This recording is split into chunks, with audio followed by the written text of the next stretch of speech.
अस्सलाम वालेकुम नाज़रीन, आप देख रहे हैं Fly News. Deputy commissioner Nausher Feroz Mohammad Arsalan Saleem के ज़रिए सदारत इनके दफातर में डेंगू वायरस से बचाव, कंट्रोल और आगाही मुहिम के हवाले से एक अहम इजलास मुनक़्क़िद हुआ। इजलास में DHO doctor Ghulam Qadir Chandio, DM PPHI Mohsin Ali Abbasi, district focal person बराए dengue virus doctor Abdul Sattar, तमाम म्यूनसिपल और टाउन कमेटियों के अफसरान, सेहत, तालीम, रेवेन्यू, लोकल गवर्नमेंट और दीगर मुतल्लिका महकमों के अफसरान ने शिरकत की। डिप्टी कमिश्नर ने कहा कि महकमा सेहत के साथ दीगर मुतल्लिका अफसरान इस मुहिम को कामयाब बनाने के लिए अपना किरदार अदा करें। उन्होंने कहा कि तमाम तहसीलों के असिस्टेंट कमिश्नर्स डेंगू वायरस के खात्मे के लिए स्प्रे मुहिम की निगरानी करें।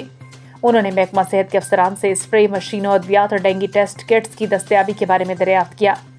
उन्होंने जोर दिया कि सरकारी हस्पतालों के साथ साथ प्राइवेट हस्पतालों और लेबॉर्ट्रियों से टेस्ट करवाने वाले डेंगू के मरीजों की मालूमात फौरी तौर पर डिप्टी कमिश्नर ऑफिस में कायम कंट्रोल रूम को दी जाएं। उन्होंने बल्दियाती अफसरान पर जोर दिया कि वो हर टाउन कमेटी में कम अज़ कम 2 स्प्रे मशीनें खरीदें और अपनी हदूद में मच्छर मार स्प्रे को यकीनी बनाएं और रोजाना की बुनियाद पर ऐसी रिपोर्ट फराहम करें। उन्होंने कहा कि शहरियों को डेंगू से मुतालिक आगाही के लिए पैगामात भेजे जाएं। उन्होंने महकमा सेहत के अफसरान को हिदायत की है कि वो तमाम सरकारी हस्पतालों में डेंगू वार्ड्स कायम करें और जिस इलाके से डेंगू की तला मिली वहाँ फौरी स्प्रे, मच्छरदानी और दीगर ज़रूरी मालूमात फराहम की जाएं।